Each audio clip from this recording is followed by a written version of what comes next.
So I'm making the rolls that are for the sandwiches, the sandwich rolls.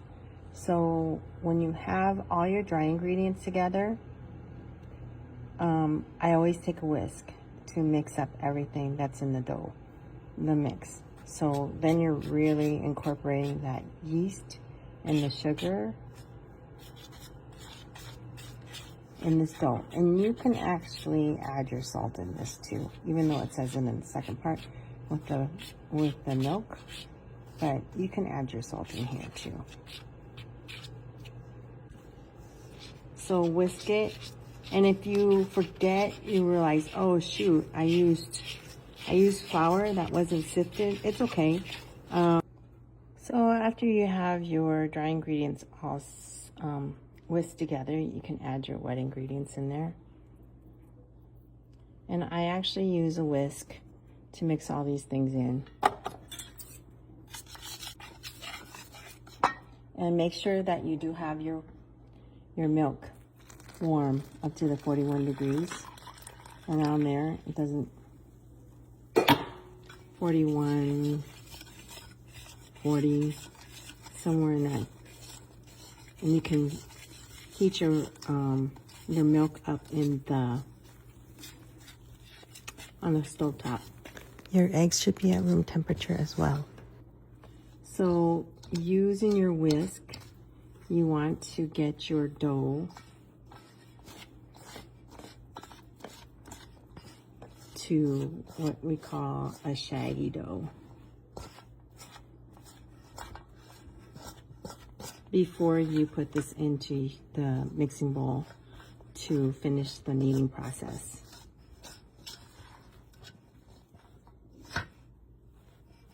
So this is kind of your shaggy dough. So once you have your shaggy dough, you can use the spatula to scrape off everything and put it in your mixing bowl. I'm going to be using the dough hook attachment.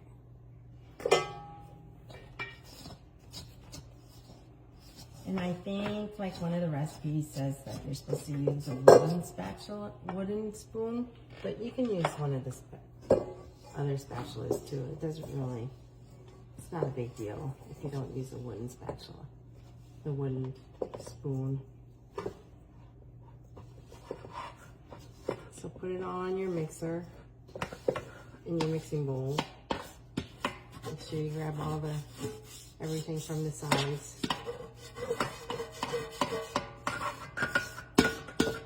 Have your dough attachment in. Make sure everything's locked. And then the first thing I usually do is I actually try and get all the dough into a ball before you start kneading it. So you're gonna put that in kind of a little bit of a higher temp. Speed. So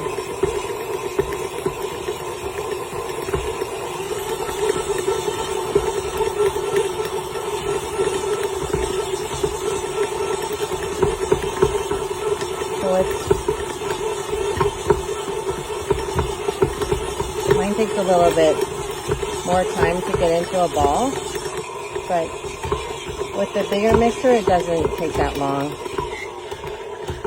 And then you want to just let it slowly do the kneading. Put your speed down. On the big mixer, you just want to put it at the lowest, maybe one notch above the low speed. And then just have it knead for 10 minutes. At the Gansabu location, those bowls, you're going to need the two big bowls that are above the oven to rise in.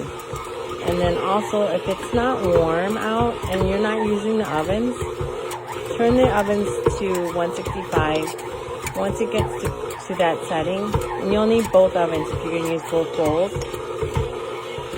have it warm up to 165 and then turn it off. Let it cool down a little bit, and do this while your dough is kneading. Preheat those ovens and then turn them off, and then open up the door so that it cools down. And so once that happens and your oven is warm, it's a good temperature for you to be able to proof the dough in the ovens. especially if you're not baking anything or cooking anything that day.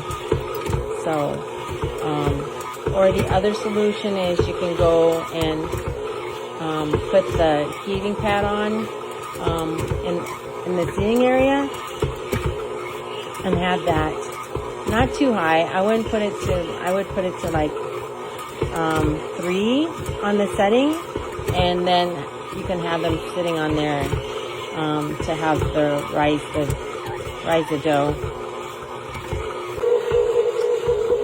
I know the recipe says to knead in the mixer for 18 to 20 minutes. I actually only do it like I do it for the French bread, only 10 minutes in the mixer.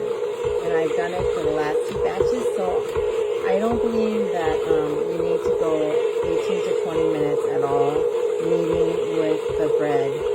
So you can maybe adjust it and just go 10 minutes at the timer, because that's how much I did with the previous sweetbreads.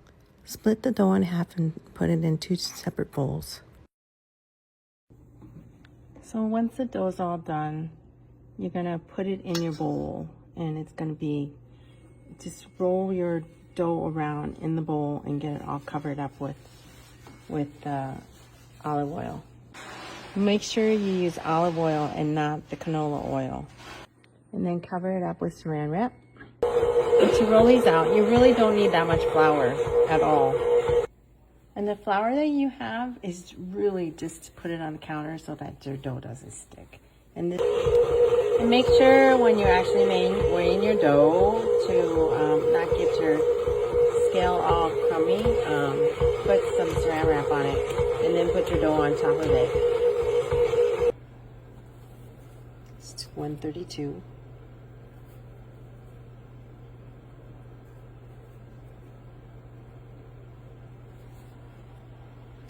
And then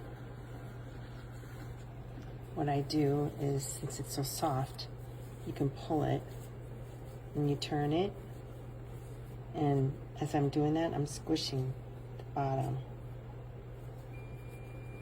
So you're making it smooth around, and then it's like that. And then I do roll it in my hands to smooth out the bottom. And then I put it over here on my silicone pad or your sprayed parchment paper. Do squish them down.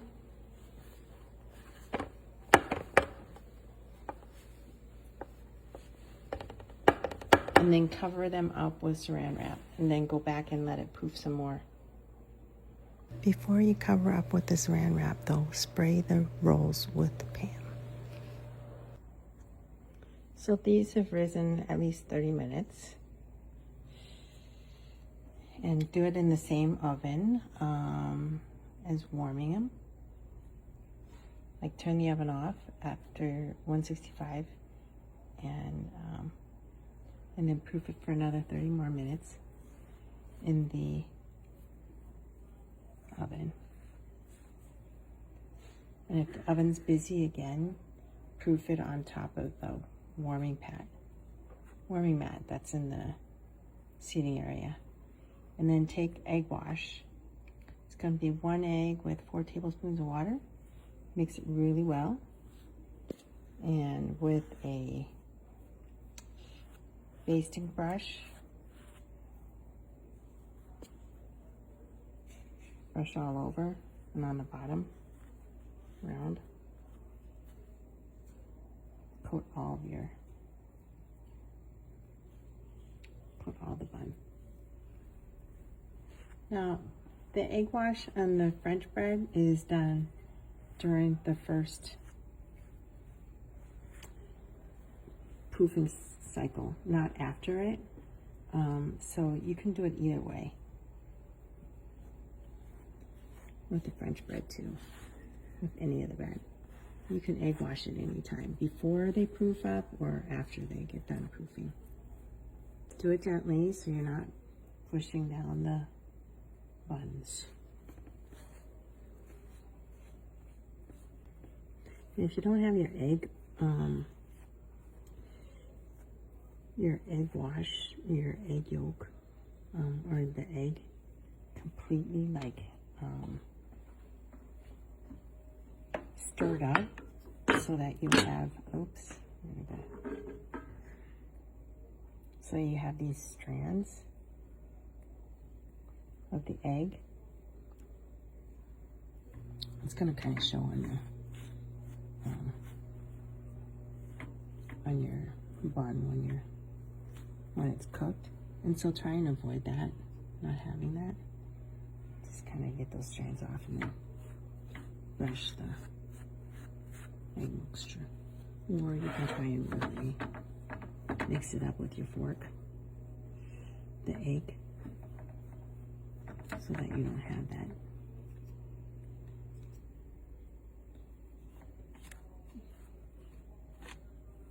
It's really like the embryo sac that's going around there.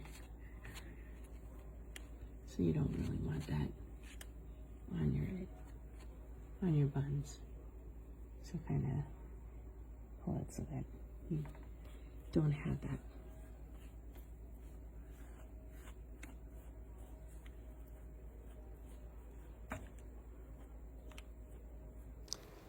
Once you get the egg wash on, you can put the oven to 165 and bake them for 6 minutes and then rotate them. I actually do it for, this batch is actually 16 minutes that I did, and then I did another 10.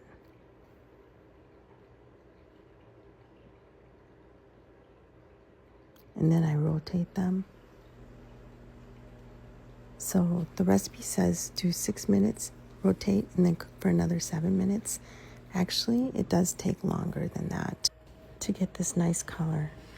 So I recommend after the 7 minutes rotation that you do 5 minutes at a time, and check the colors of the tops of your buns. And I typically actually go about 10 minutes more than the called for 13 in the recipe. That means you really need to be watching the oven and watching the tops of the rolls during the last 5 to 10 minutes.